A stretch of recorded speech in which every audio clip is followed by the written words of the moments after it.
What if the same enemy's generals saved their country? President Matsumoto had no way out after such a total defeat. He spoke softly. I will accept any punishment. It's the last thing I must do as president. As news of the giants being gone spread like wildfire, reaching neighboring Korea and even Brazil, a country on the opposite side of the world. Jin-Woo's achievement went viral worldwide. Single hunter saves a whole nation. The internet exploded with excitement, as people buzzed about Jin-Woo possibly becoming a top national hunter. Before, only locals from Korea cared about Jeju Island, but now everyone globally was tuning in to see what he'd do next. Meanwhile, in Maryland, USA, American hunters had just finished conquering a high-level raid, and were on their way to a celebration party hosted by the government. But as they walked through the hotel lobby, something caught their attention at TV screen, flashing with breaking news. The hunters paused to watch the news from Japan, and their mouths hung wide open. What? One of them shouted. Another stammered. But that doesn't make sense. It defied logic. Yuri Orlov, the most famous support-type hunter in the world, had been taken down in an instant.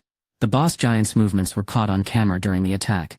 Its speed and size were insane. Monsters barely even fit such a creature. How was this even possible? But wait. An S-rank hunter took down that terrifying monster all by himself. Hunter Jin-Woo Sung and his partner, Jin-Myo Yu, who was a D-rank hunter, arrived in Japan that same day. Even though it might have been safer for Jin-Woo to go alone, he still managed to finish the job with Jin-Myo's help. Talk about bad news for that monster. It was hard to believe, but the footage of teary Japanese people expressing their delight showed that it had to be true to some extent. The news then switched over to coverage of a massive giant lying lifeless on the ground. The three S-rank hunters simultaneously exclaimed. The reality finally started to hit them. There you guys are. The three hunters turned toward the voice, and their eyes went wide. Thomas and Dre grinned and waved a piece of paper at them. What's that? Contract stating that you accept the results. What? Thomas ignored their confusion, and began jotting down the list of items they'd carelessly bet. You guys gambled your yacht, your house, and you. He stared at the third hunter and scratched his head with the end of the pen. Okay, so what did you bet this time? Thomas asked with a smirk.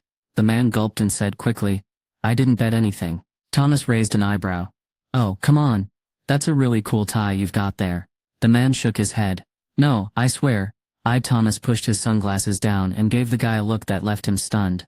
Just moments before, this third hunter had watched Thomas take down a massive magic beast all by himself. He wasn't about to mess with someone who could casually tackle S-rank dungeons. My necktie, the man said, his voice trembling as he took it off. His eyes were even a little watery. Later on, Thomas strolled into the dining hall, whistling a tune like nothing had ever happened. When Thomas saw Laura, the manager of Scavenger Guild's top hunters, he held up his tie like it was a trophy. How do I look? Laura raised an eyebrow as she walked over. That tie looks fancy, but it totally clashes with your Hawaiian shirt. Thomas frowned and pulled off the tie, tossing it into a trash can. Yeah, I figured that too. Laura was used to Thomas's weird ways, so she didn't waste time. We've got a problem, she said. Thomas glanced at her. A problem? Thomas's eyes popped open when Laura walked in. She never showed up just to chat. Something was definitely off. What's going on? He asked, sitting up straight. They've announced the guilds for the International Guild Conference, she said. Thomas felt a knot in his stomach as Laura paused. And the Ajin Guild from Korea is on the list. He whispered. Ajin Guild. His mind raced. What were they doing here? And why did this feel so wrong? His tone suddenly got serious. Laura nodded. Yes. That's the guild Hunter Sung recently started. And then Thomas groaned. So he's coming to America. In a small village in Ishikawa Prefecture. Something strange was happening. Even though it was early, the entrance of the town was packed with people. What's going on? Why is everyone out here? A confused man asked his neighbors. The village was supposed to be undergoing repairs, but instead of working, people were just hanging around. He had been working hard clearing debris from the wrecked buildings, so it surprised him to see his fellow villagers acting this way. A kind-looking woman tried to explain, but her attention shifted when she spotted something coming their way. Oh my gosh! Here he comes! She exclaimed. The crowd erupted in cheers, as excited as if welcoming a long-lost family member. But there was no way it could be him. Curious, the man wiped sweat from his neck with a towel. Can anyone tell me who's coming? An older man asked, scratching his head in confusion. They say the hunter is coming. Someone replied. The hunter? Which one? He asked, furrowing his brow. Who else would it be? The villager shot back with a grin. The villagers waved their hands excitedly as a car approached. Their faces lit up with big smiles, showing how happy and thankful they were. Then, suddenly the older man's eyes widened. Wait, he muttered to himself. He finally figured out who everyone was talking about, and his expression changed in an instant. He turned around quickly, glancing over his shoulder as if expecting someone or something to appear. He gazed out at the half-destroyed village, where tools and broken machines were scattered everywhere. If no one had stopped the giant, their whole village would have been destroyed forever. The schools he'd gone to, the roads he'd walked on, the places where he'd worked so hard, all those memories would have vanished without a trace. The thought sent a chill down his spine. His chest felt heavy at just the thought of it, and his eyes prickled with tears he was trying not to shed. Is he really coming here? He glanced back at the road. The villagers hadn't been told to gather by their leaders to put on some kind of show. They were there because they truly cared. The man couldn't help but get swept up in the excitement soon enough, cheering loudly as he waved his towel in the air. Woo, woo, a fancy black van rolled down the empty street.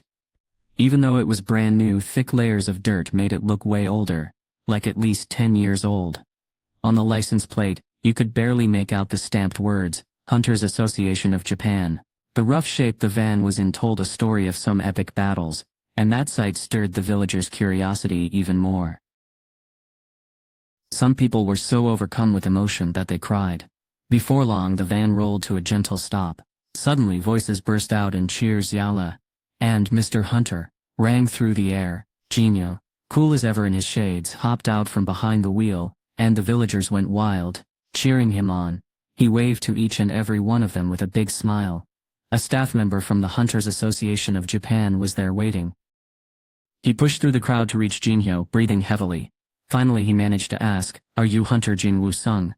The employee spoke Japanese, but luckily, Jin-Woo understood a few words. Shaking his head, Jin-Woo pointed up at the sky with an open hand. Then a dragon named Kaisel appeared, letting out a joyful roar. Crazy.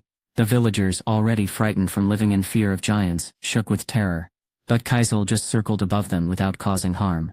Once they realized he wasn't a threat, their fear turned to wonder and cautious curiosity. Just then a shadowy human figure leaped from Kaisel's back. Thud. The villagers gawked in awe as Jin-Woo landed smoothly, using ruler's authority to cushion his fall. The association employee who was closest to Jin-Woo stood there frozen, clutching his glasses like he'd forgotten how to speak. Jin-Woo finally broke the silence. "Boss, this man was asking for you." "Really?" Jin-Woo walked over to the employee who suddenly snapped out of his daze when Jin-Woo stopped in front of him.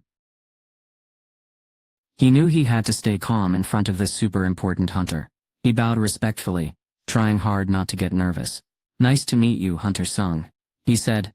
"I'm Hiroshi Tanaka from the Hunters Association of Japan, Kanazawa branch." He straightened up and continued, "I've been assigned to be your guide for today." Hiroshi said something in Japanese, but Jin-Woo had no idea what it meant. He glanced over at Jin-Woo, hoping his friend might understand. Jin-Woo just stared back, shrugging silently. His cheerful grin made it obvious he wasn't going to figure out what Hiroshi had said either. Jin-Woo let out a deep sigh and called upon a shadowy figure who could translate for them. A dark shape emerged and bowed low. "Your wish is my command," Bru said respectfully. He turned to the employee. "I'll handle this man," he said with a grin. "Wait, you know that could mean something totally different, right?" Jin-Woo wasn't the only one who felt unsure. Hiroshi and the villagers were shocked. "Human," Bru said, puffing out his chest as he walked up to Hiroshi. "What do you want to tell my king?" The villagers gasped in surprise. Jin-Woo had never seen a shadow soldier talk before. He was so surprised that he turned to Jin-Woo in shock. "Boss, can he really talk?" Yeah. "Yeah." Bru's deep voice rumbled like thunder. But when he spoke Japanese, it was surprisingly clear. It made sense. Since most of the people Bru had eaten were Japanese, Jin-Woo felt a sharp pang in his head, just thinking about it. Bru turned to him after talking to the trembling employee. "My king, this man will guide you through the village, and serve you faithfully." "What did you say to make him look so scared?" Jin-Woo asked. I told him if he betrays us. Baru said with a grin. I'll eat him whole. Jin-Woo sighed. At this point, what else could go wrong? Hiroshi seemed super aware of the ant that had taken his spot behind Jin-Woo. He looked really nervous about it. Please come this way, Hiroshi said quietly. Jin-Woo nodded, feeling bad for him. The man appeared really shaken, like he'd just seen something scary. Okay, Hiroshi muttered, leading their group to a quiet, empty storage room deeper in the village. One of the walls was smashed, and inside lay a dead giant on its back. It's right here, Hiroshi said, pointing to the corpse before stepping aside. Jin-Woo walked over, inspecting the remains. The giant had clear signs of an epic fight, bite marks and torn flesh all over. Jin-Woo turned to Baru with narrowed eyes. His voice was firm as he asked, "You guys ate this, didn't you?" The tiny ant bowed deeply. Its small body bent low in respect. It reminded Jin-Ho of two company bosses greeting each other. Jin-Woo turned to face the giant creature. He knew he could still capture its shadow as long as enough of its body remained. But something didn't feel right. Jin-Woo was traveling across Japan on a mission to absorb the shadows of the giants that his shadow army had defeated.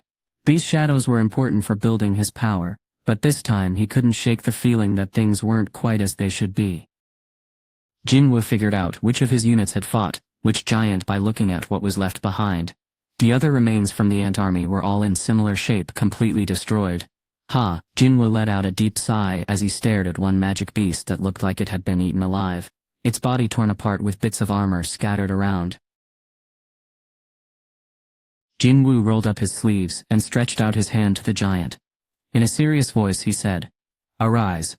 The villagers who followed him gasped in amazement as a massive soldier, perfect and powerful, roared out of the shadows. It dropped to one knee before Jin-Woo, with a loud thud. Jin-Woo had just successfully captured his 27th shadow. Only 2 more remained. He grinned, looking up at the towering giant. Meanwhile, back in South Korea, President Go sat in his office at the Hunters Association headquarters. He was switching through TV channels with the remote control in hand. Every TV station was buzzing about Jin-Woo's performance in Japan, both in Korea and around the world. The name Jin-Woo Sung was on everyone's lips, and his fame had spread like wildfire across the globe. President Go couldn't help but grin from ear to ear, looking as proud as if he were the hero of the story himself. Thankfully he hadn't stopped Jin-Woo from taking on the challenge. If he had, it would have been the biggest regret of his life. By stepping up during the crisis, Jin-Woo didn't just save the day, he also made Korean hunters look amazing in the eyes of the international community. People were buzzing about Korea becoming the next big global superpower. President Go felt super proud and really thankful for what Jin-Woo had done. But there was something bothering him. "President Go," he said. Right then Jin-Woo, the youngest department head ever in the association, knocked and came in. He gave a small bow before giving his report. "The magic beast has changed direction and is now heading to China." Really? This was a surprise. Jin-Woo was busy taking care of some giants in Japan, when one of them suddenly jumped into the East Ocean.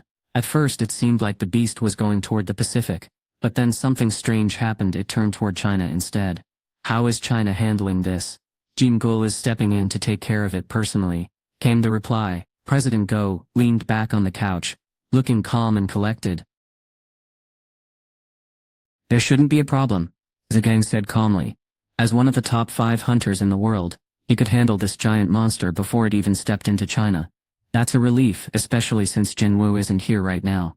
President Go looked much better after hearing Chugong's words, but Jin-Chul noticed something odd on the TV screen and frowned. The scene showed clips of destruction in Japan, with people crying out and rescue teams working hard. "What a tragedy," Jin-Chul said, shaking his head. President Go nodded in agreement, remembering the pain they felt after Jeju Island 4 years ago. Wounds that still hurt since rebuilding was ongoing. "But one person's struggles can give hope to another," he said. Jin-Chul looked puzzled. "Do you know how Japan became so rich after World War II, when they were broke?" President Go asked. Jin-Chul thought, then smiled. "Because of the Korean War. This is how wars can sometimes help the economy," President Go said with a bitter look on his face. He placed his hand on a stack of papers. "These are offers from Korean companies that want to help rebuild Japan." Korean businesses had jumped at the chance to get involved. When Jin-Woo flew to Japan, some people jumped right into the action by submitting their bids. Others were ready to pounce at any moment. You've probably heard the saying, one person's loss is another's gain. Well, that's exactly what was happening here. Someone else's trouble was turning out to be a big opportunity for them. Jin-Chul knew exactly what President Go meant by this, and he felt the same burning frustration in his heart. He then remembered something. Oh yeah? President Go. Yeah, I heard that President Matsumoto from the Hunters Association of Japan turned himself in. He did. Why would such a shameless guy suddenly change his ways? Before President Go could ask for more details, his phone rang loudly. Akshrideen, Akshrideen. A voice on the other end sounded super urgent. President Go, it's me. It was his doctor. But the doctor was usually slammed with patients at this time of day. What's going on? President Go asked. Getting worried. I'm calling because I thought this was really important. The doctor said, important. President Go's curiosity grew. A bunch of thoughts raced through his mind, but nothing could have prepared him for what the doctor was about to say. President Go, the doctor asked, do you know anything about Chairman Myung-gan Yu's condition? As chairman, Yu was a huge supporter of the Hunters Association of Korea, and a close friend of President Go. What on earth could have happened to him? Before the president could even process the question, the doctor dropped some shocking news. Chairman Yu was admitted to our hospital today. As President Go instantly jumped out of his seat. Is it an emergency? Someone asked urgently. The doctor's voice was filled with sadness. Sadly, there was nothing we could do for him. The room fell into a heavy silence. After a moment the doctor continued softly. Chairman Yu has reached the final resting phase of the eternal sleep disease. Meanwhile, at the Hunters Association of Japan, things were chaotic. The employees were overwhelmed with calls from reporters and TV stations, all wanting to talk to Hunter Jin-Woo Sung. Suddenly, the phone rang again. Irod, thank you for calling the Hunters Association of Japan. A staff member started. I'm the one who called before. The voice on the other end said firmly. How about we do a quick Q&A instead? Sir, that's still an interview. But wait, what if we just use subtitles? We don't even need to show Hunter Sung's face. I'm sorry, but Hunter Sung won't do any broadcasts or interviews. Click. Rishin, thank you for calling the Hunters Association of Japan. Hi. This is the executive producer from Exec TV. I was wondering if sorry. The answer is no. Click. They got hundreds of calls like this every day, and it was making it impossible to get any work done. Every time the department head heard a phone ring, he got a headache. It's no wonder the media is obsessed with Hunter Sung. Who wouldn't want to know about Hunter Sung?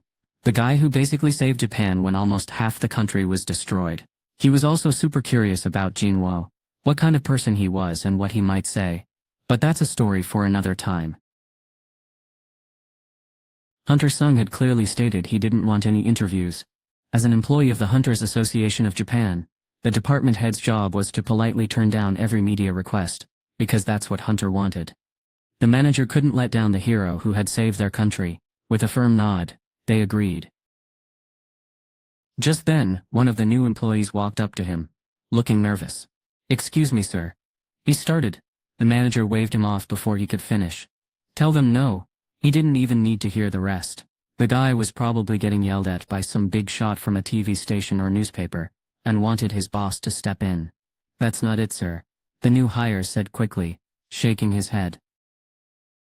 Someone called us from Korea. One of the staff said, from Korea. The manager asked, surprised. Oh yeah?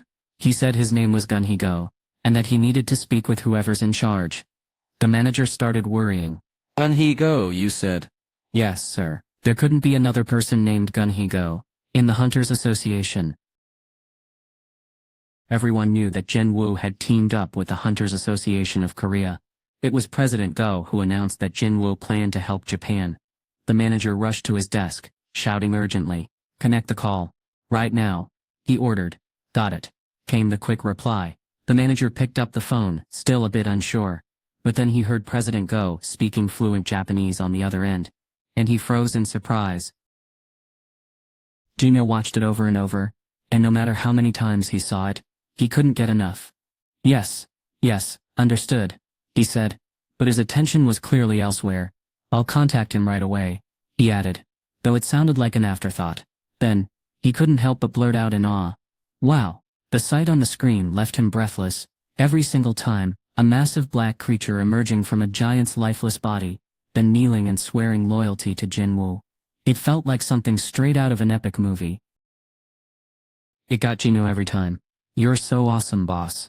Thus Jin-Woo's eyes gleamed with admiration, as he heard excited shouts coming from behind them. "What? How is that even possible? What? What in the world just happened?" That's even though Jin-Woo had seen Jin-Woo do this many times before, it still blew his mind every single time. No wonder the villagers were shocked. Shadow extraction was something most people couldn't wrap their heads around. Jin-Woo didn't speak Japanese, but he could tell by their voices that they were just as stunned as he was. He felt proud, like he was the center of attention. But then a man from the Hunters Association of Japan cleared his throat, interrupting his thoughts. "Are you Mr. Hunter, by any chance?" Jin-Woo asked, pointing at Jin-Woo, thinking the man must be looking for his boss. But the man shook his head, and pointed directly at Jin-Woo. No, he said in English. Jin-Woo's eyes widened in shock. "Me?" he asked, confused. "Yes," Jin-Woo replied with a serious face. Jin-Woo took the phone, still looking puzzled. As he listened to the voice on the other end, his expression turned somber. He kept saying yes until finally hanging up. Meanwhile, Jin-Woo had just finished hiding the giant shadow soldier in the destroyed storage unit. When he came out, Jin-Woo rushed over and bowed his head. "I'm sorry, boss," Jin-Woo said, looking down. "I think I need to go back to Korea." Jin-Woo noticed how serious Jin-Woo looked, and nodded thoughtfully. "Something wrong?" "Not exactly," Jin-Woo said, frowning slightly. "I was just told to go back to Korea for a family thing." The other person didn't respond right away, and Jin-Woo could tell something was off. He didn't say anything else, but he had a feeling deep down, Chairman Yu's illness. If that's what this was about, it made sense why the caller hadn't said much on the phone. How do you tell a kid in another country that his dad is in a coma? Jin-Woo didn't ask any more questions. Jin-Woo nodded. "I understand. Thank you." "No big deal," Jin-Woo replied with a small smile. "I'm really sorry. I can't stick around to see you through this." He looked like he wanted to say more, but held back. With one last apology, Jin-Woo climbed into the car sent by the Hunters Association of Japan. The vehicle pulled away smoothly, heading toward the airport. Jin-Woo stood there in silence, watching as the car disappeared from view. Jin-Woo had tried his best to seem calm for Jin-Woo's sake, but he couldn't hide how nervous he felt. His eyes darted around, and his hands fidgeted restlessly, as the car drove away. This was the first time Jin-Woo had ever heard his mom's voice tremble. It made him sit up straight. What's going on? He wondered. His heart started racing. Was his dad mad because he had followed Jin-Woo to Japan without permission? That seemed dangerous. What parent would let their kid walk into danger? Jin-Woo stared out the car window, trying to make sense of things. He shook his head, trying to clear it. No, don't think about it now. He told himself. Worrying about what might happen would only give him a headache.